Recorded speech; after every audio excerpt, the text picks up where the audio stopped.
Hi friends, నేను మీ అంజని. మీరు చూస్తున్నది ఎస్ఆర్కే హర్రర్ స్టోరీస్. మరి స్టోరీలోకి వెళ్ళబోయే ముందు నాదొక చిన్న request. For best realistic horror and thrilling experience కోసం తప్పకుండా హెడ్సెట్ అయితే పెట్టుకోండి. అండ్ మీ హర్రర్ స్టోరీస్ నాతో షేర్ చేసుకోవాలి, మన ఛానల్లో వినాలి అనుకుంటే నా ఇన్స్టాగ్రామ్ లింక్ని డిస్క్రిప్షన్లోనైతే ఇస్తున్నాను. అక్కడికి వచ్చి మీ స్టోరీస్ని నాకు వాయిస్ మెసేజ్ రూపంగానైనా లేదంటే మెసేజ్ రూపంగానైనా షేర్ చేయొచ్చు. మరి ఇంకెందుకు ఆలస్యం, లేట్ చేయకుండా ఈ రోజు వీడియోలోకి అయితే వెళ్ళిపోదామా?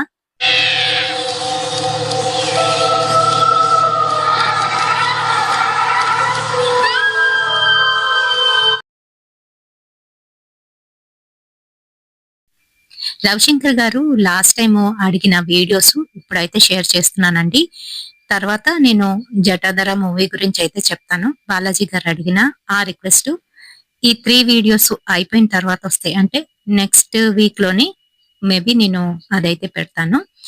అయితే ఈ రోజు మనం రైల్వే ట్రాక్ మీద జరిగిన ఒక రియల్ ఇన్సిడెంట్ గురించి తెలుసుకుందాం. మానాపురంలోనైతే జరిగింది ఇది. సో ఇప్పుడు లేట్ చేయకుండా స్టోరీలోకి వెళ్ళిపోదాం. రాత్రి వేళలోని అక్కడ చాలా చల్లగా ఇంకా నిర్మానుష్యంగానైతే ఉంటుంది. పగలంతా కూడా ఎంతో రద్దీగా ఉండే ఆ రైల్వే ట్రాక్ నైట్ అయ్యేసరికి నిర్మానుష్యంగానైతే తయారవుతుంది. జనసంచారం చాలా తక్కువగానైతే ఉంటుంది. అక్కడ వారు పెద్దగా ఆ సమయంలో బయటకైతే రారు. మరి మీ అందరికీ తెలిసిందే, రైల్వే ట్రాక్ పక్కనే చాలా తక్కువ ఇళ్ళలు అయితే ఉంటాయి. అది కూడా కొంచెం దూరంలో. ఆల్రెడీ ఆ ట్రాక్ దగ్గర 2-3 చావులైతే జరిగాయి. మరి అది కూడాను అతి దారుణంగా వాళ్ళైతే చచ్చిపడి ఉన్నారు. మరి మీ అందరికీ తెలిసిందే, ఎవరికైతే బాగా ధైర్యం ఉంటుందో అటువంటి వారే ఇలా ఆత్మహత్యలకైతే పాల్పడతారు. చావడానికి చాలా ధైర్యం కావాలి. ఆ ధైర్యం వాళ్ళ జీవితంలో ఉంటే వాళ్ళ జీవితం ముందుకైతే సాగుతుంది. అదే వాళ్ళు చావడానికి ఆ ధైర్యాన్ని వాళ్ళు ఉపయోగిస్తే మటుకు ఖచ్చితంగా వాళ్ళు తర్వాత ప్రేతాలుగానైతే మారుతారు. అంతేకాదు, అటువంటి వాళ్ళకి విముక్తి అనేది కలగదు. ఇది మనందరికీ తెలిసినప్పటికీ అయినా కూడాను లవ్ ఫెయిల్యూర్ వలన లేదా కెరియర్ లో ముందుకు వెళ్ళలేకపోతున్నామనో ఇంకేదైనా రీజన్ వలన చనిపోవడానికైతే ప్రయత్నిస్తారు. అలానే చనిపోతారు కూడాను. మరి వారి కోరికలు నెరవేరకపోవడం వలన వాళ్ళు అక్కడే ప్రేతాలుగానైతే తిరుగుతూ ఉంటారు. మరి ఈ రోజు మనం చూడబోయే ఆ స్టోరీ కూడాను అలాంటిదే. కృష్ణ, స్రవంతి ఇద్దరు కూడాను ప్రేమించి పెళ్లి చేసుకున్నారు. వాళ్ళది విశాఖపట్నం. అయితే మరి వాళ్ళింట్లో వాళ్ళు వీళ్ళింట్లో వాళ్ళు ఒప్పుకోలేదు. సరే, మా మటుకు మేం బతుకుతాం, వీళ్ళ దగ్గర ఉండకూడదు అని దూరంగానైతే వెళ్ళిపోయారు. అది మరి మధ్యగారమ్మ టెంపుల్ కి వెళ్లే దారిలోనే వీళ్ళదొక చిన్న మారుమూల పల్లెటూరు. అక్కడ బాగా అన్ని దొరుకుతాయి. అది కూడా అతి తక్కువలోనే. అంతేకాదు అంతేకాదు కృష్ణ లోన్ పెట్టుకొని ఒక ఆటో అయితే నడుపుతున్నాడు. వాళ్ళిద్దరూ హ్యాపీగానైతే ఉన్నారు. 3 నెలల వ్యవధిలోనే వాళ్ళిద్దరూ కూడాను చుట్టుపక్కల ఉన్న వాళ్ళని ఆకట్టుకున్నారు.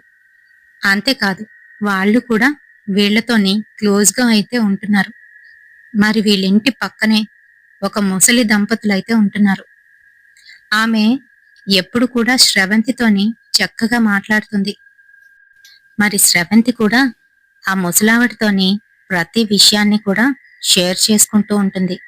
ఎందుకని అంటే తల్లిదండ్రులకి దూరంగా ఉంటున్నారు కాబట్టి వాళ్ళైతే స్రవంతికి తల్లిదండ్రుల్లాగా బిహేవ్ చేసేవాళ్ళు. అంతేకాదు, స్రవంతి కూడా అంతే. మరి మా మామగారు అత్తగారు అంటూ కృష్ణ వాళ్లతోని క్లోజ్ గానైతే ఉండేవాడు. అయితే అప్పుడప్పుడు ఆ ముసలావిడ పక్కూరికైతే వెళ్తూ వస్తూ ఉండేది. అక్కడ వాళ్ళకి తెలిసిన వాళ్ళు ఉండడం వలన ఆమె అలా వెళ్తూ వస్తూ ఉండేది. ఆ ఊర్లోని వాళ్ళ అన్నయ్య కూతురు అయితే ఉంటుంది. అందుకనే మరి పైగా వాళ్ళ పిల్లలు ఇక్కడ వదిలేసి వెళ్ళిపోవడంతోని వాళ్ళు పూర్తిగానో నిరాశ్రయులైతే అయిపోయారు. అయినా కూడాను ఇరుగు పొరుగు వారితోని మంచిగా ఉంటూ వాళ్ళ జీవనాన్ని వాళ్ళు కొనసాగిస్తున్నారు. అంతేకాదు శ్రవంతి ఇరుగు పొరుగు వాళ్ళందరితో కూడాను కలుపుగోలుగానైతే ఉంటుంది. పక్కింట్లోని ఒక చిన్న పిల్లాడైతే ఉన్నాడు. వాడెంతసేపు వీళ్ళింట్లోనే ఉంటాడు. స్రవంతి తన కొడుకులాగా భావించి వాడితోనే ఆడుకుంటూ వాడిని ఆడిస్తూ తన దగ్గరే ఉంచుకుంటూ ఉండేది. మరైతే ఆ రోజు కూడా అలానే స్రవంతి ఏమీ అనుకోకుండా స్కూల్కి దేబెట్టియమ్మా బాబుని, నేను అర్జెంట్ పని మీద బయటికి వెళ్ళాలి అని అంటుంది. అయ్యో పర్వాలేదక్క, నేను దేబెడతానులే అంటూ బాబునైతే అందుకుంది. "ఉహుం, సరే అయితే నేను ఇంక బయలుదేరుతాను, కస్టమర్స్ వెయిట్ చేస్తున్నారు" అంటూ కృష్ణ అయితే బయలుదేరుతున్నాడు. ఆ బాబుని ఎత్తుకొని బాయ్ చెప్పేసి పదరా స్కూల్కి వెళ్దాం అని అంటుంది. అక్క, నేను ఈరోజు స్కూల్కి వెళ్ళను, నీతో ఉంటాను అని అంటున్నాడు ఆ బాబు. తప్పురా, అలా స్కూల్ మానేయకూడదు.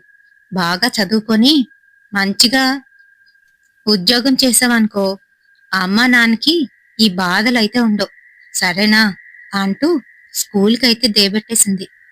తను వస్తూ వస్తూ కాయగూరలేవో కొనుక్కొని ఇంటికైతే వచ్చేసింది. పక్కనున్న మామగారు, ఏమా శ్రవంతి, పని అంతా అయిపోయిందా అని అడుగుతుంది. ఆ, అయిపోయిందండి అంటూ ఆవిడ పక్కనైతే కూర్చుంది. ఇంకిద్దరూ మాట్లాడుకుంటూ అలానే రోజంతా గడిపేశారు. సాయంత్రం అయ్యేసరికి కృష్ణ వస్తున్నాడని ఇంకా తనైతే రెడీ అయిపోయింది. కృష్ణకిష్టమని వైట్ సారీ అయితే కట్టుకుంది. ఈలోగా కృష్ణ ఆటో శబ్దం అయితే వినిపించింది. ఆ వచ్చేశాడు అంటూ బయటకైతే వచ్చింది. కృష్ణ నవ్వుకుంటూ బయటకొచ్చాడు. "ఉమ్, అప్పుడే రెడీ అయిపోయావా? సినిమాకెళ్దాం" అని అంటున్నాడు. "సరే, నువ్వు రెడీ అవ్వు" అంటూ లోపలికైతే వెళ్ళింది. గబగబా వాళ్ళు నైట్కి తినాల్సిందంతా కూడా వండి పెట్టేసింది. ఈలోగా కృష్ణ కూడా రెడీ అయి వచ్చేశాడు. ఇంక బయటకు వచ్చాడో లేదో కృష్ణని అలానే చూస్తూ నించునుంది శ్రవంతి. ఏంటి అలా చూస్తున్నావు అంటూ తన హెయిర్ స్టైల్ అయితే సెట్ చేసుకుంటున్నాడు. దగ్గరకు వచ్చి, ఏంటి అలా చూడకూడదా అంటూ తన హెయిర్ స్టైల్ అంతా పాడు చేసింది. నిన్ను అంటూ దగ్గరకొచ్చి ఒక మొట్టు అయితే వేశాడు. అబ్బా, ఏంటిది మొరటుగాను అని అంటుంది. ఇంకిద్దరూ కలిసి ఆటోలోని సినిమాకైతే బయలుదేరారు. మరి వాళ్ళు అలా వెళ్తూ ఉంటే మధ్యలోనే శ్రవంతికి కాల్ అయితే వచ్చింది. అది వాళ్ళ పిన్ని. మరి వాళ్ళ అమ్మా నాన్న వదిలేసినప్పటికీ కూడాను వాళ్ళ పిన్ని అయితే అస్సలు వదిలేదు శ్రవంతిని. వాళ్ళకి కొంచెం దూరంలోనే వీళ్ళు కూడా ఉంటున్నారు. అయితే మరి వాళ్ళ పిన్ని ఏడ్చుకుంటూ, అమ్మ శ్రవంతి, శ్రవంతి అని అంటుంది. ఏమైంది పిన్ని అని అంటూ ఉంటే, మీ బాబాయ్కి అస్సలు ఒంట్లో బాలేదు, హాస్పిటల్లో జాయిన్ చేశామమ్మా, మీరు మీరు వీలైతే ఇక్కడికి రండి, నాకు కాళ్ళు చేతులు ఆడట్లేదు, భయం వేస్తుంది, పైగా ఎవ్వరు లేరమ్మా అని అంటుంది. అయ్యో పిన్ని, వస్తాం పిన్ని, తప్పకుండా వస్తాం అంటూ కాల్ కట్ చేసి మొత్తం జరిగిన విషయం కృష్ణకైతే చెప్పింది. అదిగో పలానా హాస్పిటల్ అంట, వెళ్దాం పద కృష్ణ, నాకింకెవరున్నారు, మా పిన్ని బాబాయే కదా, ఇప్పుడు వాళ్ళకు కూడా ఏదైనా అయితే నేను తట్టుకోలేను కృష్ణ అని ఏడుస్తూ చెప్తుంది. అయ్యో ఏడవకు శ్రవంతి, పద వెళ్దాం అంటూ హాస్పిటల్కి చాలా ఫాస్ట్ గానైతే వెళ్ళిపోయారు. మరి అక్కడికి వెళ్ళేసరికి సిచ్యువేషను చాలా సీరియస్ గానైతే ఉంది. వాళ్ళ బాబాయి ఐసీయూలోనైతే ఉన్నాడు. తన్ని చూస్తూ ఏడ్చేస్తుంది. మా పిన్ని అంటూ వెంటనే వాళ్ళ పిన్నికైతే కాల్ చేసింది. ఆ తల్లి ఎక్కడున్నారు అని అంటూ ఉంటే, ఇక్కడే పిన్ని, హాస్పిటల్లో ఉన్నాం, ఐసీయూలో ఉన్నారంట కదా బాబాయ్, రిసెప్షన్ అడిగితే చెప్పింది, నువ్వెక్కడున్నావు అని ఏడుస్తూ అంటుంది. నేను నేను టాబ్లెట్స్ కొందామని ఇక్కడికైతే వచ్చానమ్మా, మీరుండండి, నేను వస్తాను, ఈ టాబ్లెట్స్ ఇంకా కావాల్సిన మందులు తీసుకొని వచ్చేస్తున్నాను అని చెప్తుంది. సరే పిన్ని అంటూ అక్కడే ఐసీయూ దగ్గర నించొని తను బాధపడిపోతుంది. కృష్ణని పట్టుకొని ఏడుస్తోంది. నువ్వలా ఏడవకు శ్రవంతి, ఏం కాదులే, మీ బాబాయ్ బాగానే ఉంటారు. కంగారు లేదని చెప్పారుగా. నువ్వెందుకు ఏడుస్తున్నావు అని ఓదారుస్తున్నాడు. తనకి ఓపెన్ హార్ట్ సర్జరీ చెయ్యాలని డాక్టర్లైతే చెప్పేశారు. అది విన్నా తను ఇంకా ఏడ్చేస్తుంది. పిన్ని, పిన్ని ఏమైపోతుందో అని అంటుంది. మీ పిన్నికి ఏం కాదు, కంగారు పడకు అని చెప్తున్నాడు. ఈలోగా వాళ్ళ పిన్ని కూడా వచ్చేసింది. అమ్మా అంటూ ఇద్దరు పట్టుకొని ఏడుస్తున్నారు. అబ్బా, మీరిద్దరూ ఇలా ఏడకండి. మామయ్య గారికి ఏం కాదు, మీరు నిశ్చింతగా ఉండండి. ఏం కాదని చెప్పానుగా అని అంటున్నాడు కృష్ణ. ఏమో బాబు, నాకు భయం వేస్తుంది. నీకు తెలుసు కదా, మా పిల్లలిద్దరూ ఇక్కడైతే లేరు. వాళ్ళు దూరంగా ఉండి చదువుకుంటున్నారు. మీ మామయ్య చూస్తే ఏది పట్టించుకోరు. హెల్త్ గురించి అస్సలు పట్టించుకోరు. ఆయనకి ఏదైనా అయితే నేను బ్రతకలేను అని ఏడుస్తుంది. అయ్యో అత్తయ్య గారు, కంగారు పడకండి, ఏం కాదు అని సర్ది చెప్తున్నాడు. మరి ఇద్దరు చాలాసేపు అక్కడే ఉన్నారు. అప్పటికే రాత్రి 8 అయితే అయిపోతుంది. ఈలోగా వాళ్ళ పిన్న అయితే ఇలా అంటుంది. మీరిద్దరూ చాలాసేపటి నుంచి ఇలానే ఉన్నారు. ఈ రోజంతా కూడా ఆయన్ని ఐసీయూలోనే ఉండిస్తారు. ఇక్కడ ఉండడానికి కూడా ఎటువంటి ఫెసిలిటీస్ లేవు. మీరిద్దరూ ఇంటికి వెళ్ళిపోండి, రేపు మార్నింగ్ వద్దురు అని చెప్తుంది. అయ్యో పిన్ని, నువ్వు ఇలా ఉంటే ఎలా? నిన్ను వదిలేసి ఎలా వెళ్ళిపోమంటావు? పోనీ ఈయన్ని ఉండమని చెప్తాను, మనిద్దరం ఇంటికి వెళ్ళిపోదామా అని అంటుంది. చా ఊరుకో, బాబు ఇక్కడ ఎలా ఉండగలడు? అదేం లేదు, తీసుకెళ్ళిపో బాబు, ఇంటికి తీసుకెళ్ళిపో. అది ఇక్కడ ఉంటే ఇంకా ఏడుస్తుంది. ఏం కాదులే, నేను చూసుకుంటాను. రేపు రేపు తెల్లవారే వచ్చేద్దుగానమ్మా, వెళ్ళు అని చెప్తుంది. ఇంకా మొత్తానికి నచ్చజెప్పడంతోని అక్కడి నుంచి శ్రవంతి, కృష్ణ రిటర్న్ ఇంటికైతే వచ్చేశారు. మరి వాళ్ళు అలా వస్తునేటప్పుడే కృష్ణ అయితే ఇలా అంటున్నాడు. ఈ రోజంతా వృధా అయిపోయింది. పైగా డబ్బులు కూడా పెద్దగా లేవు. రేపు నేను ఆటో వేయాల్సిందే. అంతేకాదు, రాత్రి ఏమైనా బేరాలు దొరుకుతాయేమో చూసుకుంటాను. మళ్ళీ సడన్ గా డబ్బులు కావాలంటే ఎక్కడి నుంచి తీసుకురావాలి చెప్పు అని అంటున్నాడు శ్రవంతితోని.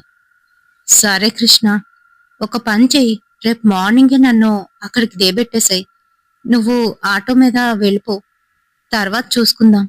తర్వాత నేను కాల్ చేస్తానులే నీకు అని చెప్తుంది. ఎందుకనంటే వాళ్ళ సిచ్యువేషన్ ఎలా ఉందో ఏంటో తనకి పూర్తిగా తెలుసు. డబ్బులు వస్తున్నాయి గాని అవి ఎప్పటికప్పుడు ఖర్చు అయిపోతుంటాయి. అంతేకాదు, వాళ్ళకి ఇన్వెస్ట్ చేసుకోవడానికి ఇప్పటి వరకు ఏ సోర్సు లేదు. సో అందుకనే మరింకా వాళ్ళు ప్రతి దాని గురించి ఆలోచిస్తున్నారు. ఇంటికైతే వచ్చారు. ఆటో దిగ్గానే శ్రవంతి అయితే ఇంకా ఏడుస్తుంది. ఊరుకో శ్రవంతి, ఎంతసేపని అలా ఏడుస్తావు? ఊరుకో అని చెప్తున్నాడు. ఈలోగా శ్రవంతికి కళ్ళు తిరిగి అక్కడే పడిపోయింది. అయ్యో శ్రవంతి, ఏమైంది నీకు అంటూ పైకైతే లేపుతున్నాడు. శ్రవంతి అస్సలు మాట్లాడట్లేదు. అలానే కళ్ళు మూసుకొని అయితే ఉంది. ఈలోగా తన దగ్గరున్న వాటర్ బాటిల్ తీసి శ్రవంతి మొహాన్నైతే కొట్టాడు. కొంచెంగా తెలివైతే వచ్చింది శ్రవంతికి. ఏం జరిగింది అని అంటుంది. ఏం జరిగిందా? ఏడ్చి ఏడ్చి నువ్వు కళ్ళు తిరిగి పడిపోయావు. ముందు వాటర్ తాగు అంటూ కొంచెం మంచినీళ్ళు అయితే పట్టాడు. ఎప్పుడైతే వాటర్ తాగిందో మొత్తం కక్కేసింది. తను తిన్నిదేమీ లేదు. మధ్యాహ్నం తిన్న అన్నమంతా కక్కేసింది. అయ్యో, ఏమైంది నీకు అని అంటున్నాడు. ఆ మాటలకి శ్రవంతి తను కాస్త చూసి చిన్నగా ఇలా అయితే అంటుంది. అది అది 2 months నుంచి నాకు అని నవ్వింది. అంతే, తనకైతే అర్థమైపోయింది. అవునా, మరి నాకు చెప్పలేదు అని అంటున్నాడు. ఏం చెప్తాను, ఇది నువ్వే తెలుసుకోవాలి కదా అని అంటుంది. ఆ మాటలకి సరే అయితే పద పద, లోపలికి పద. రేపు నువ్వు వెళ్ళొద్దులే, హాస్పిటల్ అంటా తిరగకూడదు. నేనే వెళ్ళి చూసొస్తాను, సరేనా? ఏమీ అనుకోవద్దు ఇలా అంటున్నానని. ఎంత బాబాయ్ అయినా హాస్పిటల్లోని ఇలాంటి సమయంలో వెళ్ళకూడదు. నీకు తెలుసు కదా అని అంటున్నాడు. ఇదిగో నువ్వు అలాంటి రిస్ట్రిక్షన్స్ పెట్టావంటే నాకు అస్సలు నచ్చదు. ప్లీజ్ బాబాయ్ ఇలా ఉండేటప్పుడు నన్ను వెళ్ళొద్దని చెప్పొద్దు అని అంటుంది. దానికోసం ఇద్దరు అక్కడే కాసేపు డిస్కషన్ అయితే చేసుకుంటున్నారు. ఈలోగా పక్కింటి మామగారు బయటికైతే వచ్చింది. ఏంటి వచ్చేసారా? సినిమాకెళ్ళారా? మరి మాకు చెప్పలేదేమి అని అడుగుతుంది. అదేం లేదు బామ్మగారు, బయలుదేరింది సినిమాకనే. కానీ మధ్యలోని వాళ్ళ బాబాయికి బాగోలేదంటే హాస్పిటల్కి వెళ్ళి వచ్చాం అని చెప్తున్నాడు. అయ్యో అవునా, సరే బాబు, నువ్వేమీ అనుకోనంటే ఒక చిన్న విషయం. నేను ఈ రాత్రి సమయంలోనే మా మా అన్నయ్య గారు వాళ్ళ పాప ఇంటికి వెళ్ళాలి. నువ్వు కాస్త దేబెడతావా? డబ్బులు ఇస్తాను, ఏమీ అనుకోవద్దు ఇలా అంటున్నానని అంటుంది ఆ బామ్మ. అయ్యో బామ్మగారు, అదేం లేదండి, నేను కూడాను ఈ రోజంతా వేస్ట్ అయిపోయింది. ఇప్పుడు మళ్ళీ ఆటో వేద్దామా అని చూస్తున్నాను. పర్వాలేదులేండి, మీరైతే ఇంకా మంచిది. అలా మాట్లాడుకొని వెళ్ళిపోవచ్చు. అట్నుంచి ఎవరైనా ప్యాసింజర్స్ ఎక్కుతారేమో చూసుకుంటానులేండి. కంగారేం లేదు. లోపలికి వెళ్ళి మీ బ్యాగ్ సర్దుకొని వచ్చేసేయండి. ఇంతకీ ఏంటి అంత అర్జెంటుగా వెళ్లాల్సిన విషయం ఏంటి అని అంటున్నాడు. ఓ అదా, అదే మా మేనకోడలు వాళ్ళ అమ్మాయి అయ్యింది. అందుకనే ఆ పిల్ల ఇందాకలే ఫోన్ చేసి అత్తమ్మ నువ్వు రావాలి, నాకేమీ తెలియట్లేదు అని అంటుంది. వెళ్దామంటే ఈ సమయంలో మన ఊర్లో ఆటోలు కూడా దొరకవు. మీ గురించే ఇందాకల నుంచి చూస్తున్నాను. నాన్నగారు ఇంట్లోనే ఉంటారు. నేను వెళ్ళి వచ్చేద్దాం అనుకుంటున్నానమ్మా శ్రవంతి. నీకు కావాలంటే అటుపక్క ఇటుపక్క ఛార్జీలు కూడా ఇచ్చేస్తాను. ఏమీ అనుకోవద్దు కృష్ణ, ఈ రాత్రి సమయంలో అడుగుతున్నానని అని అంటుంది. ఆ మాటలకి కృష్ణ చాలా హ్యాపీగానైతే ఫీల్ అయ్యాడు. తను కూడాను ఆటో వేద్దామని అనుకున్నాడు కదా. అయితే మరి వెతక్కుపోయే తీగ కాళ్ళకి తగిలిందని ఇలా బేరం వస్తుందని అనుకోలేదు. సరేనండి అత్తగారు, దాందేముంది, తెబెడతానులేండి అంటూ అవును వాళ్ళ ఊరెక్కడా అని అడిగాడు. అదే బాబు, ప్రతిసారి నేను వస్తుంటాను కదా, మన మానాపురం రైల్వే ట్రాక్ దాటిన తర్వాత 2-3 గ్రామాలు దాటిన తర్వాత వాళ్ళ ఊరు వస్తుంది అంటూ తను లోపలికైతే వెళ్ళిపోయింది. ఏ కృష్ణ, నీకేం పిచ్చి పట్టిందా? ఈ రాత్రి సమయంలో అంత దూరం అవసరమా? ఆంటీకేదో చెప్దాంలే, పర్వాలేదు, నువ్వు ఉండిపో అని అంటుంది. దానికి కృష్ణ అయితే ఇలా అంటున్నాడు. "ఉమ్, ఇప్పుడే కదా గుడ్ న్యూస్ చెప్పావు, మరి నేను బాగా సంపాదించాలి. అప్పుడే మనకి పుట్టబోయే బుజ్జాన్ని బాగా చూసుకోగలుగుతాం అని అంటున్నాడు. "ఉహుం, అలా అని నన్ను వదిలేసి వెళ్ళిపోతావా రాత్రి సమయంలో అని అంటుంది. పక్కనే మీ నాన్న ఉన్నారు కదా, ఏమైనా భయం వేస్తే అతన్ని పిలు. నేను ఇలా దేబెట్టి మళ్ళీ 2-3 బేరాలు చూసుకొని ఇంటికి త్వరగా వచ్చేస్తానులే అని అంటున్నాడు. అది కాదు కృష్ణ, ఈరోజు ఆదివారం, పైగా అమావాస్య గడియలు కూడా ఉన్నాయి. ఈ సమయంలో నువ్వు వెళ్ళడం అవసరమా? వద్దు కృష్ణ, ఉండిపో అని అంటుంది. ఈలోగా ఆవిడ పెట్టె పట్టుకొని బయటికైతే వస్తుంది. సరే సరే, నువ్వు లోనికి వెళ్ళు, తలుపు వేసుకొని జాగ్రత్తగా పడుకో. నేను బయట తాళం వేసి వెళ్ళిపోతాను. నేను వచ్చినప్పుడు తాళం తీసుకొని లోపలికి వచ్చేస్తాను. నువ్వు ఇంక లేవనక్కర్లేదు, సరేనా? జాగ్రత్త అని చెప్పి దగ్గరకైతే తీసుకున్నాడు. మరి శ్రవంతికి మటుకు భయం వేస్తుంది. ఏంటి కృష్ణ చెప్తున్నాను అనుకుంటూ విసుగ్గానే లోపలికైతే వెళ్తుంది. ఈలోగా శ్రవంతిని పిలుస్తూ, ఇదిగో అమ్మాయి, నేను ఒక 2 రోజుల వరకు అక్కడ ఉండి మళ్ళీ వచ్చి ఆఖర్లో మళ్ళీ ఇద్దరమే వెళ్తాం. ఈలోగా నాన్నకేమైనా కావాలంటే చూసుకో అమ్మా అని చెప్తుంది. ఆ అలాగేనమ్మా, దాందేముంది, ఈ 2 రోజులు మాతో పాటు కలిపి వండేస్తాను. ఏం పర్వాలేదులేండి, మీరు కంగారు పడవద్దు. ఎల్లి చక్కగాను ఆ పని కానిచ్చుకురండి. సరేనమ్మా, వాళ్ళని అడిగానని చెప్పండి అంటూ లోపలికైతే వెళ్ళిపోయింది. ఇంక తను కూడాను పెట్టు పట్టుకొని వచ్చి, కృష్ణ, నీకు ఆ దారి తెలీదు, నేను చెప్తాను, కొంచెం లోనికి వెళ్ళాలి, ఆ ఆటో వెళ్తుందో లేదో కూడా నాకు తెలీదయ్యా అని అంటుంది. అదేంటమ్మా, ఎంత దూరం, ఎక్కడది కరెక్ట్గా అని అడుగుతున్నాడు. అంటే ముందుగా చెప్పినట్టు 2, 3 గ్రామాలు దాటిన తర్వాత వాళ్ళ ఊరు కొంచెం లోపలికైతే ఉంటుంది. అదంతా కూడాను మట్టి ప్రదేశం అని అప్పుడైతే ఆమె మెల్లగా చెప్పింది. కృష్ణకి గుండెల్లో రాయి పడిపోయింది. అర్రే, ఈవిడేంటి ఇలా చేసింది, ఇప్పుడెలా? సర్లే, ఒప్పుకున్న పెళ్లికి బాజాలు కొట్టక తప్పదు కదా అనుకుంటూ, సరేనమ్మా, ముందు ఎక్కండి అంటూ ఆవిడ్నైతే ఆటో ఎక్కించాడు. మరి వాళ్ళిద్దరూ ఆ రాత్రి సమయంలోని అలా వెళ్తున్నారు. పైగా చల్లటి గాలైతే వాళ్ళని తాకుతూ ఉంది. ఆ రోజు ఆదివారం, అమావాస్య కూడాను.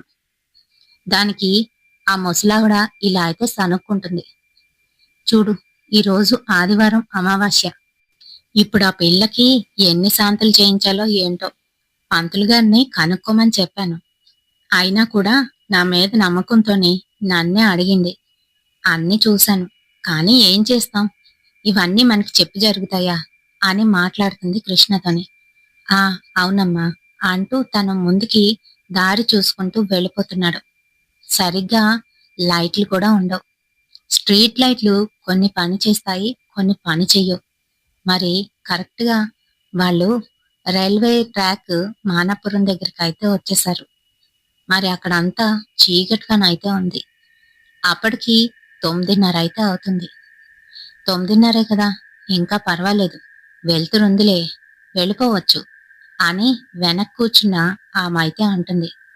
ఆ, అవునమ్మా అనుకుంటూ మనసులో మటుకు, చహ్, ఈ సమయంలో ఒప్పుకోవడమే తప్పు, పైగా అంత దూరం, ఇక్కడిక్కడైతే ఏదో అయిపోతుంది గాని అంత దూరం ఎలా అబ్బా అని అనుకుంటూ ముందుకైతే తీసుకువెళ్ళాడు. మరి 2, 3 ఊర్లు అయితే దాటేశారు. వాళ్ళూరు రానే వచ్చింది. బాబాబు, ఇదిగో, ఈ ఈ ఎడం వైపుకి పోనివమ్మా అని చెప్తుంది. అటు చూస్తేనేమో పూర్తిగా అడవిని తలపించే విధంగానైతే చిన్న దారి కనిపిస్తోంది. ఆ దారంట ఒక వెహికల్ గాని వెళ్తే అటు నుంచి మరొక వెహికల్ రావాలి అని అంటే అస్సలు కుదరదు. మరి అలానే మెల్లగానైతే తీసుకువెళ్ళాడు. ఇదిగో, ఇలా తిన్నంగా వెళ్ళిపోతే వాళ్ళూరు వచ్చేస్తుంది అంటూ తనైతే సంతోషపడుతుంది. కానీ అక్కడున్న గోతులు, రోడ్డు చూస్తుంటే కృష్ణకు మటుకు గుండె అదిరిపోతుంది. టైర్ ఎక్కడ ఏం పంచర్ అయిపోతుందా, ఈ రాత్రి సమయంలో నేను ఇక్కడ చిక్కిపోతానేమో అని భయపడుతున్నాడు. మొత్తానికి ఆ ఊర్లోకైతే వెళ్ళిపోయారు. ఊరంతా నిర్మానుష్యంగానైతే ఉన్నాయి. ఇళ్ళులున్నాయి, అక్కడక్కడ లైట్లు వెలుగుతున్నాయి, అంతే. అదొక బాగా పల్లెటూరు. అయితే మరి, సరే బాబు, ఇదిగో ఈ ఇల్లే అంటూ ఇంటి ముందుకు తీసుకువచ్చి ఆపించింది. రా బాబు, కాస్త ఏదైనా తాగేసో తినేసో వెళ్దు గాని అని అంటుంది. అప్పటికే 10:30 అయితే అవుతుంది. మరి వాళ్ళు 2, 3 ఊర్లు దాటి వీళ్ళూరు లోపలికి వచ్చేసరికి అంత సమయం అయితే అయిపోయింది. పైగా రిటర్న్ వెళ్ళడానికి కృష్ణకి అంతంత మాత్రంగానే గుర్తుంది. ఆవిడేమో, లోపలికి రా బాబు, మా వాళ్ళని పరిచయం చేస్తాను, ఏదైనా తాగేసి వెళ్దు గాని అని అంటుంది. అయ్యో, ఏం వద్దమ్మా, పర్వాలేదు అంటుంటే, అదేంటి అలా అంటావు, మీరు హాస్పిటల్ నుంచి వచ్చిన తర్వాత ఏమీ తినలేదు కదా అని అంటూ ఉంటే, లేదమ్మా, హాస్పిటల్ దగ్గర మేమిద్దరం తినేసాం అని అన్నాడు. సరే బాబు, తినేసినా కాస్త టీ అయినా తాగి వెళ్దు గాని అంటూ వాళ్ళ మేనకోడలనైతే పిలిచింది. సుజాత బయటకు వచ్చి, ఆ రండి రండి అంటూ వాళ్ళిద్దరినీ లోపలికైతే రమ్మంది. అయ్యో, పర్వాలేదండి, ఇప్పటికే సమయం మించిపోయింది, నేను మళ్ళీ వెళ్ళి ఇంకో 2, 3 ప్యాసింజర్లను ఎక్కించుకుందాం అనుకుంటున్నాను, అందుకనే అని అంటున్నాడు. అయ్యో బాబు, ఈ సమయంలోనేంటి, పైగా ఆ రైల్వే ట్రాక్ గురించి నీకు తెలీదా? ఇంటికి వెళ్ళిపో బాబు, లేదంటే ఇక్కడ ఉండిపో, రేపు తెల్లారెళ్దు గాని అని చెప్తుంది. అయ్యో, అలాంటిదేం లేదండి, నేను వెళ్ళిపోగలను. ఏముంది, నేనెన్నోసార్లు రాత్రి సమయంలో ఆ ట్రాక్ మీదుగా వెళ్ళానండి. నాకేం భయం లేదు అని కామన్ గానైతే చెప్తున్నాడు కృష్ణ. దానికి ఆమె భయపడిపోతూ, లేదు బాబు, ఈరోజు ఆదివారం అమావాస్య, అందుకనే చెప్తున్నాను అని అంటూ ఉంటే, పర్వాలేదే, బాబుకు తెలుసు, వెళ్ళిపోతాడులే అంటూ ఆమె అయితే అంటుంది. ఇంకా లోపలికి వెళ్ళి, ఉండు బాబు ఒక్క నిమిషం అంటూ ఒక స్వీట్ బాక్స్ అయితే తెచ్చి నాకైతే ఇచ్చింది. మరి అప్పుడే వద్దని చెప్పేవలసింది. కానీ స్వీట్స్ కదా, నేను కూడా టెంప్ట్ అయ్యాను. పైగా శ్రవంతి కడుపుతో ఉంది కదా, స్వీట్స్ తీసుకెళ్దామని అనుకున్నాను.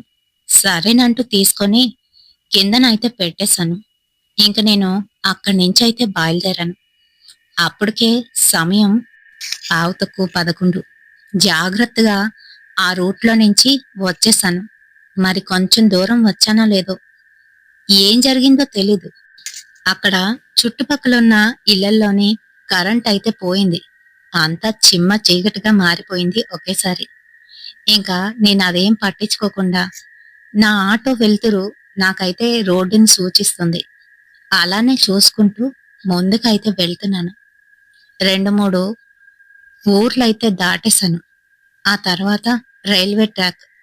మరి ఆ సమయంలోని రైల్వే గేట్ అయితే పడింది.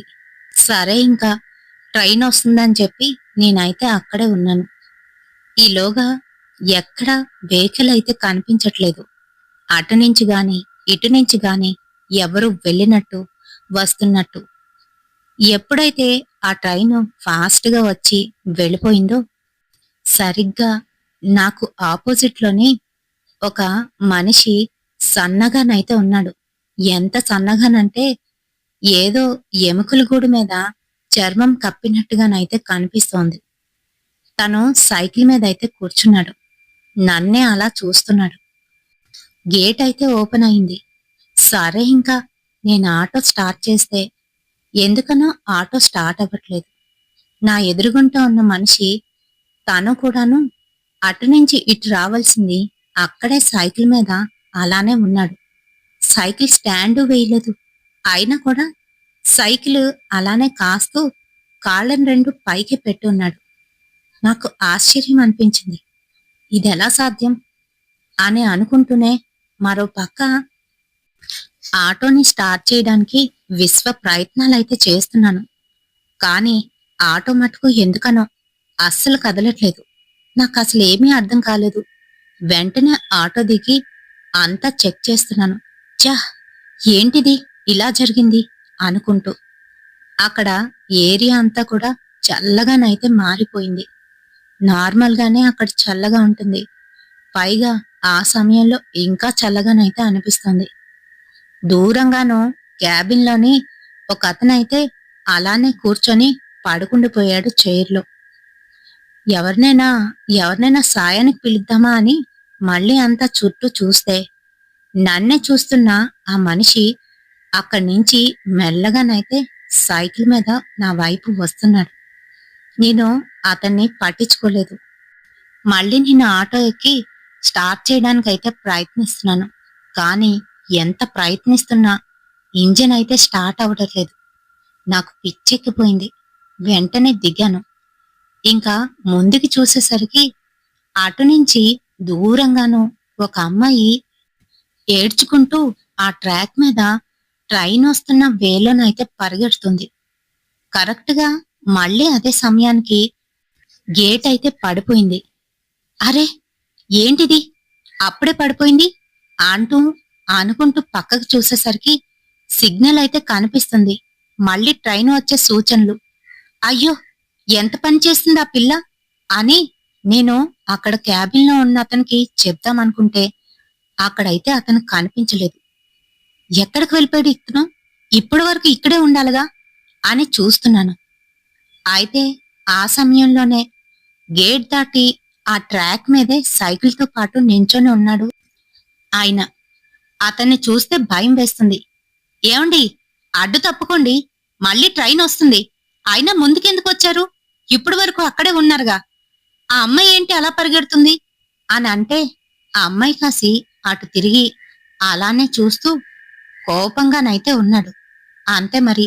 నేను వెంటనే అక్కడి నుంచి పరిగెత్తుకు వెళ్లి ఆ అమ్మాయిని రక్షిద్దామని అదే ట్రాక్ గుండా పరిగెడుతున్నాను.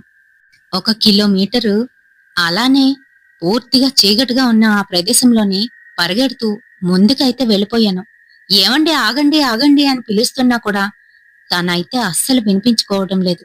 ఏడ్చుకుంటూ ముందుకైతే పరిగెట్టేస్తుంది. ఆగండి, ఎందుకలా పరిగెడుతున్నారు? అట్నుంచి ట్రైన్ వస్తుంది, ఆగండి అని చెప్తున్నా కూడా అస్సలు వినిపించుకోవడం లేదు. ఈలోగా అట్నుంచి ఫాస్ట్ గా ట్రైన్ అయితే దూసుకు వస్తుంది. ఇంకా పట్టాల మీద ఉన్న నాకు ఆ శబ్దం అయితే వినబడుతుంది. అంతేకాదు, పట్టాలు బీభత్సంగా ఊగిపోతున్నట్టు ఒక ధ్వని. ఇంక అంతే, భయంతోనే నేను పక్కకైతే తప్పుకున్నాను. ఆ అమ్మాయి మటుకు ఆగకుండా ఆ ట్రైన్ కాసేపు పరిగెట్టింది. అంతే మరి. నేను చూస్తుండగానే ట్రైన్ వచ్చి ఆ అమ్మాయిని గుద్దుకొని ఫాస్ట్ గానైతే నా పక్క నుంచి వెళ్ళిపోయింది. అంతే, నేను గట్టిగా అరుస్తూ చెవులు కళ్ళు అయితే మూసుకున్నాను. ఇంకక్కడ ఏం జరిగిందో నాకైతే అర్థమైపోయింది. కిందన చూడకూడదు అనుకుంటూనే మళ్ళీ వెనక్కి తిరిగి దేవుడా దేవుడా అనుకుంటూ దేవుడికి దండం పెట్టుకుంటూ అక్కడ క్యాబిన్లో ఉన్న అతనికి జరిగిన విషయం ఇన్ఫార్మ్ చేద్దామని మెల్లగా నడుచుకుంటూ వెనక్కి అయితే వస్తున్నాను. భయంతోనే నా ఒళ్ళంతా నిక్కబడుచుకుంది. నా చేతులు కాళ్ళు వణికిపోతున్నాయి. నడవడానికి ముందుకి అడుగేస్తున్నాను గాని నాకేంటో చేతులు కాళ్ళు బాగా షివరింగ్ అయితే వచ్చేస్తుంది. కళ్ళంట నాకు తెలియకుండానే కన్నీరైతే కార్చేస్తున్నాను.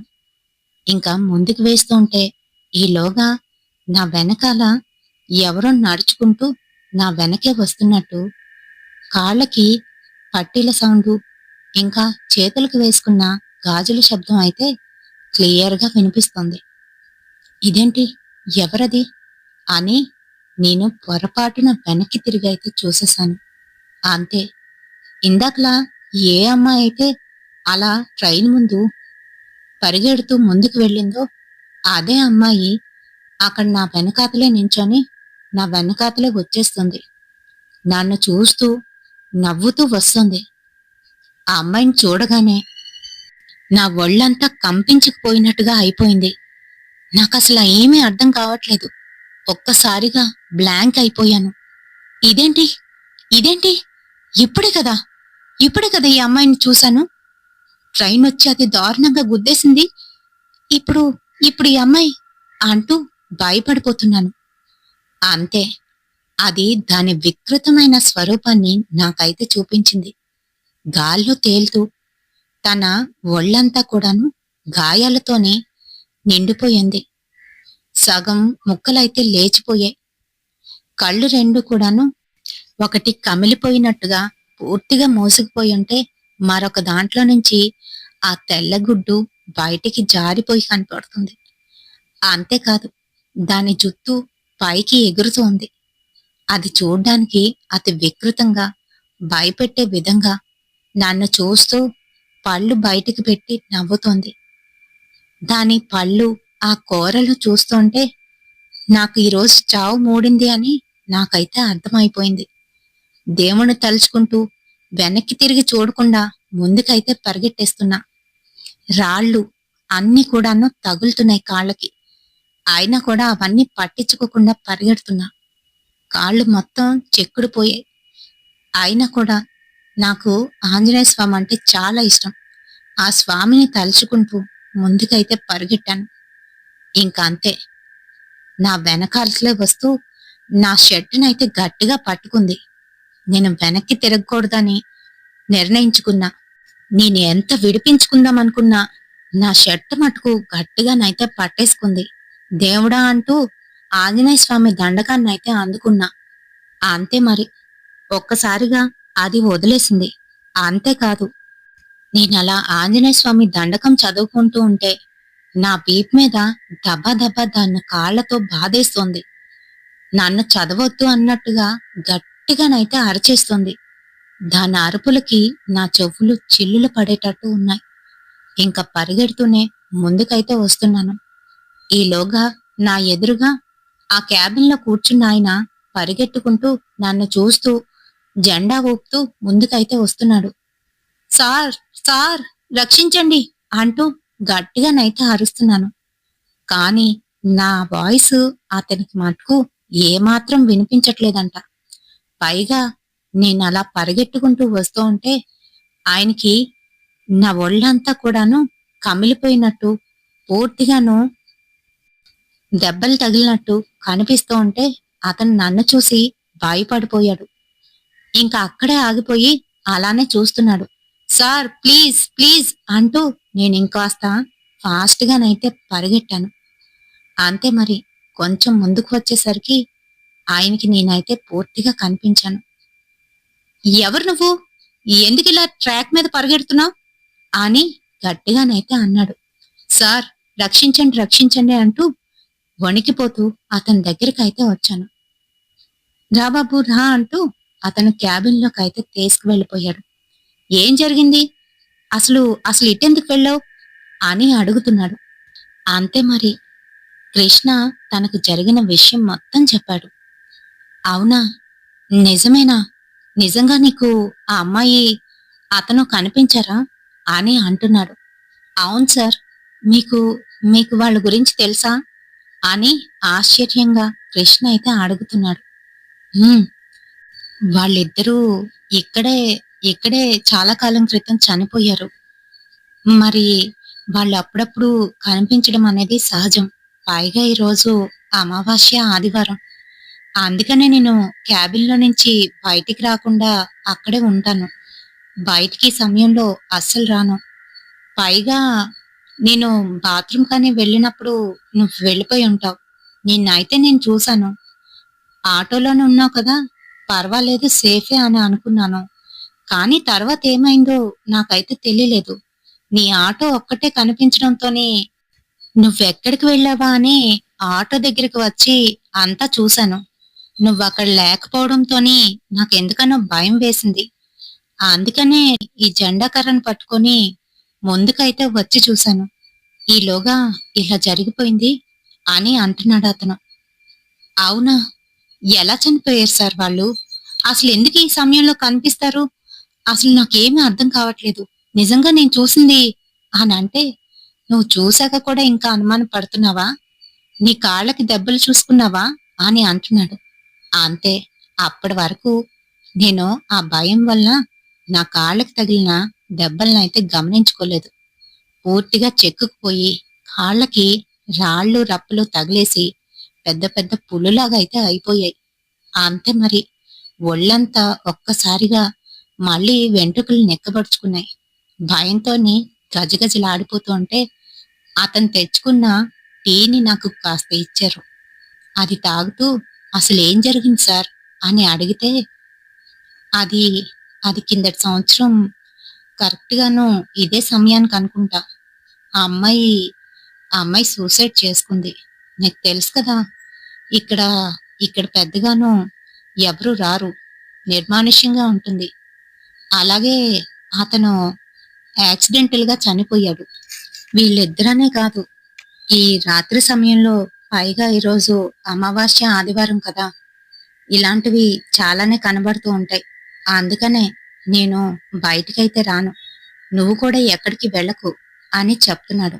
సార్ నా ఆటో బయటనే ఉండిపోయింది సార్ అని అంటున్నాడు. సర్లే దాందేముంది కీస్ నీ దగ్గరే ఉన్నాయి కదా! దాన్నెవ్వరూ పట్టుకు వెళ్లరు గాని ఇక్కడి నుంచి నీ ఆటో కనిపిస్తుందిగా. పర్వాలేదు రేపు తెల్లవారి వెళ్దుగానిలే అని అంటున్నాడు. అలా కాదు సార్. మా ఆవిడ ఇంట్లో ఒక్కరిదయ్యే ఉంటుంది. పైగా నేను రాత్రి వెళ్ళకపోతే మా ఆవిడ భయపడుతుంది అని చెప్తూ ఉంటే, ఎందుకు భయం? నేనున్నానుగా. నీకెందుకు భయం? పర్వాలేదులే అని అంటున్నాడు.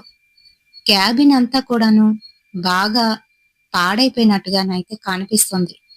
ఇదేంటి సార్ క్యాబిన్ ఇలా ఉంది? మీరిక్కడ ఉంటున్నారు కదా! కొంచెం శుభ్రం చేసుకోవాల్సింది. ఎవరి చేతైనా శుభ్రం చేయించవలసింది అని అంటూ ఉంటే, "హ్మ్. ఎప్పటినుంచో అనుకుంటున్నాను. కానీ ఎవ్వరూ శుభ్రం చేయట్లేదు. ఇలానే వదిలేశారు అని చెప్తున్నాడు. టీ తాగుతామని తన నోటి దగ్గరకైతే పెట్టుకున్నాడు. అంతే, టీ అంతా రక్తం వాసన అయితే వస్తుంది. ఎందుకనో తనకి సహించలేదు. పక్కనైతే పెట్టేశాడు. ఈలోగా దూరం నుంచి ఒక ఆయన టార్చ్ పట్టుకొని కర్ర పట్టుకొని కిందన కొడుతూ మరొక క్యాబిన్ లో నుంచి బయటికి వస్తూ, ఏ ఎవరక్కడా, ఎవరది అని గట్టి గట్టిగా అరుస్తున్నాడు.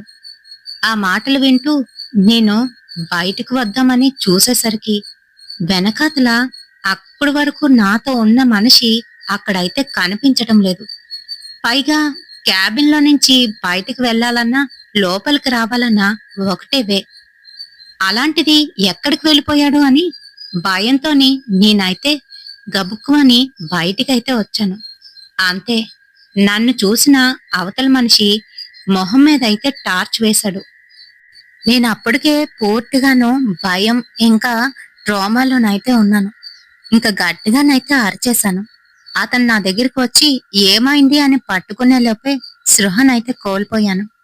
తెల్లవారే వరకు అతను నన్ను తన క్యాబిన్ లోనైతే ఉంచాడు. తెల్లవారు నేను లెగిసేసరికి అతను పక్కనే ఉన్నాడు. ఆ లేచావా? నేను వెళ్ళిపోవలసిన టైం అయిందయ్యా బాబు. అవును, రాత్రేంటి ఆ పాడైపోయిన క్యాబిన్ దగ్గర ఉన్నావు? ఏం చేస్తున్నావు అక్కడ? ఆ ఆటో నీదేనా అని అడుగుతున్నాడు. అవును సార్, కానీ కానీ అంటూ రాత్రి జరిగిందంతా చెప్తూ అక్కడ ఉండవలసిన ఆ ఆఫీసర్ కనిపించటం లేదు, అతనేమయ్యాడు అని అడిగాడు. అంతే, కృష్ణ మాటలు విన్నా అతనైతే ఇలా చెప్తున్నాడు.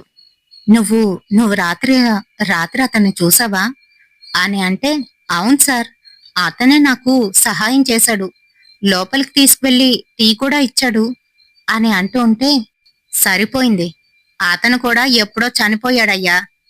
ఇక్కడే వాళ్ళ ఇల్లు కూడాను దగ్గరలోనే. అప్పుడప్పుడు అతను ట్రాక్ దగ్గర ఆ క్యాబిన్ లో కనిపిస్తాడని అందరూ చెప్పుకుంటుంటే విన్నాను. నిజమేనన్నమాట అని అతను క్యాజువల్ గా అనేసరికి నాకైతే కాళ్ళ కింద మట్టి జారిపోయింది.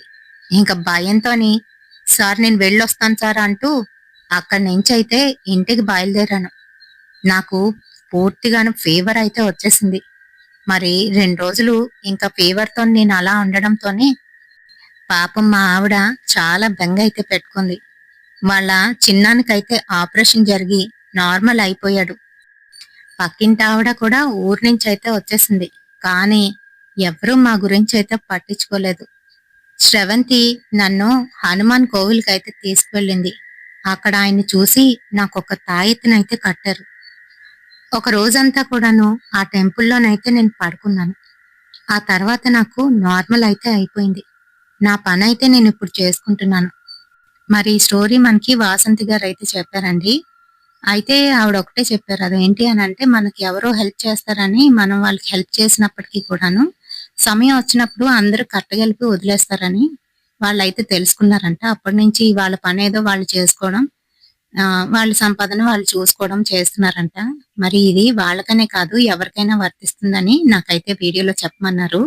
మరి ఈ స్టోరీ ఎలా అనిపించింది అనేది కామెంట్ సెక్షన్ లోనైతే కామెంట్ చేయండి. రెగ్యులర్ గా ఇచ్చిన కామెంట్ హాయ్ సిస్టర్ అనో లేదంటే రోజు ఇచ్చేలాగా అయితే కామెంట్ పెట్టకండి, మార్చి అయితే పెట్టండి. సో దానివల్ల ఏమవుతుందని అంటే యూట్యూబ్ వాడు అదేదో ఏఐ జనరేటెడ్ కామెంట్స్ అనుకొని నాకైతే మెసేజ్ పెట్టాడు, నోటిఫికేషన్ అయితే వచ్చిందనమాట. సో మార్చి పెట్టడానికి అయితే ట్రై చేయండి. ఇప్పుడైతే మన ఛానల్ కి కామెంట్ చేసిన వాళ్ళ పేర్లు అయితే చూసేద్దాం. అసలు లాస్ట్ వీడియోకి ఇంత మంచి రెస్పాన్స్ వస్తుందని నేను అసలు ఎక్స్పెక్ట్ చేయలేదండి. చాలా మంది కామెంట్ చేశారు. ఇంకా అలాగే చాలా ఎక్కువ మంది అంటే రెగ్యులర్ గా మనకు వచ్చిన ఆ 300, 400 వ్యూస్ కన్నా ఎక్కువ అయితే వచ్చాయి. మరి ధనరాజ్ గారు, మురళీకృష్ణ గారు, రూబీ సిస్టర్, పి రవిశంకర్ గారు స్వర్ణం నుంచి, నాగేంద్ర ప్రసాద్ గారు, ఇంకా వీరమణి సిస్టర్ గారు, ఇంకా గ్రీన్ హ్యాండ్స్ నుంచి Swathi sister, Bali Lakshmi sister, Balaji గారు విజయనగరం నుంచి, శివు అనే అకౌంట్ నుంచి హాయ్ తమ్ముడు, ఇంకా సంధ్య గారు హాయ్ అండి, హాసిని వ్లాగ్స్ నుంచి సాయి సిస్టర్, ఇంకా ఇంద్రాస్ కిచెన్ నుంచి ఇందిరా గారు, విజయకృష్ణ రాణి సిస్టర్ హాయ్ అండి, వసుధ సిస్టర్ హాయ్ సిస్టర్, ఇంకా రాజేశ్వరి గారు హాయ్ అండి, బాసిన విజయ సిస్టర్ హాయ్ సిస్టర్, ఇంకా చిన్ను అనే అకౌంట్ నుంచి రోజు పెట్టమని అడిగారు కదా, రోజు అయితే నేను చాలా షార్ట్ వీడియో పెట్టవలసి వస్తుంది. ఎలా అంటే ఒక 25 మినిట్స్ వీడియో అయితే వస్తుంది. సో దానివల్ల పెద్ద గ్రేస్ ఉండదేమో, విన్న జనాలకి కూడాను ఇంకొంచెం ఉంటే బాగుంటుందేమో అనిపిస్తుందని నేనైతే పెట్టట్లేదు. బట్ ఎప్పుడైనా పెట్టాలి అనిపిస్తే ఖచ్చితంగా పెడతాను, చూడండి. సడన్ గా అయితే వస్తాయి మన ఛానల్లోని. నిన్న నేను కొంచెం బయటికి వెళ్ళడం వల్ల, బిజీగా ఉండడం వల్ల వీడియో అయితే చేయలేదు. అందుకే ఈ రోజు వీడియో లేట్ గానైతే వచ్చిందనమాట. మరి ఈ వీడియో నచ్చిందా లేదా అనేది కామెంట్ సెక్షన్ లో తెలియజేయండి. అలాగే ఒక లైక్, దాంతో పాటుగా ఒక హైప్ అయితే ఇవ్వండి. Love you all.